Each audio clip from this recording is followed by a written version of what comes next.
Hi friends, welcome back to my channel. Present నేను వచ్చేసి భారతదేశంలోని రెండవ అదేవిధంగా అతిపెద్ద గాంధీ దేవాలయం దగ్గర ఉన్నాను. సో ఈరోజు మనం ఈ వీడియోలో ఈ దేవాలయం యొక్క ప్రత్యేకతలు ఏంటి, అదేవిధంగా ఎక్కడ ఉంది, ఎలా చేరుకోవాలో అన్ని విషయాలు తెలుసుకుందాం. సో చివరి వరకు ఈ వీడియోని స్కిప్ చేయకుండా చూడండి. పైన గర్భగుడి, అదేవిధంగా కింద మనకు జార మందిరం ఉంటుంది. ఇప్పుడు పైకి వెళ్ళి గుడి ఎలా ఉంది, అదేవిధంగా గుడి యొక్క విశేషాలు ఏంటో అన్నీ తెలుసుకుందాం. ఈ గుడిని మహాత్మా గాంధీ చారిటబుల్ ట్రస్ట్ వారు నిర్మించడం జరిగింది. 2012 సంవత్సరంలో ఈ గుడి యొక్క పనులు అనేవి ప్రారంభించారు. అదేవిధంగా 2014 సంవత్సరంలో పూర్తి స్థాయిలో ఈ గుడి నిర్మాణం అనేది జరిగింది. ఇది భారతదేశంలోనే రెండవ గాంధీ గుడి. దీనికంటే ముందు మనకు 1974 సంవత్సరంలో ఒడిశా రాష్ట్రంలో ఉన్న సంబాలపూర్లో మొదటిసారిగా గాంధీ గారికి అయితే గుడిని నిర్మించడం జరిగింది.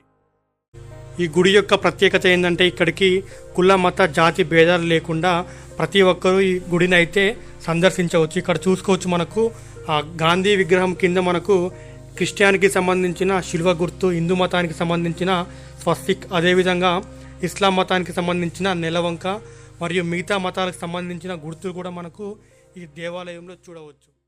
ఈ గుడిలో ఉన్న మరొక ప్రత్యేకత ఏంటంటే భారతదేశంలో ఉన్న సుమారు 30 పుణ్యక్షేత్రాల నుంచి సేకరించిన మట్టిని గుడి చుట్టూ ఉన్న గాజు పెట్టెల్లో భద్రపరచడం జరిగింది. సో ఇక్కడ చూడొచ్చు, మనకు బద్రీనాథ్, అదేవిధంగా కేదార్నాథ్, వైష్ణోదేవి మరికొన్ని పుణ్యక్షేత్రాల నుండి అయితే మట్టిని సేకరించి ఇక్కడ భద్రపరచడం జరిగింది.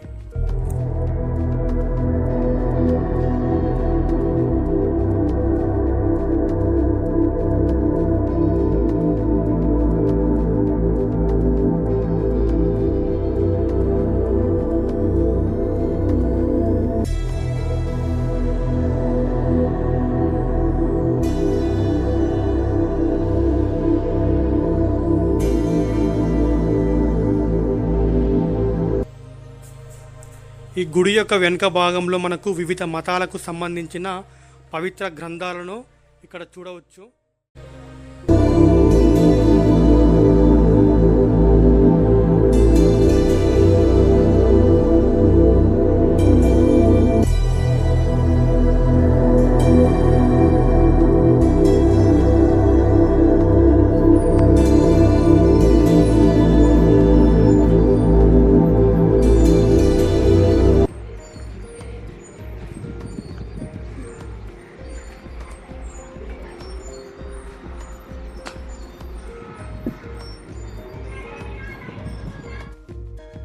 ఈ గుడిలో ఉన్న స్తంభాలు మరియు గోడలపై గాంధీ గారి యొక్క జీవిత చరిత్ర మరియు అతను చెప్పిన నీతి వాక్యాలు, సూక్తులు, గాంధీ గారి యొక్క సిద్ధాంతాలను మనం ఇక్కడ చూడవచ్చు.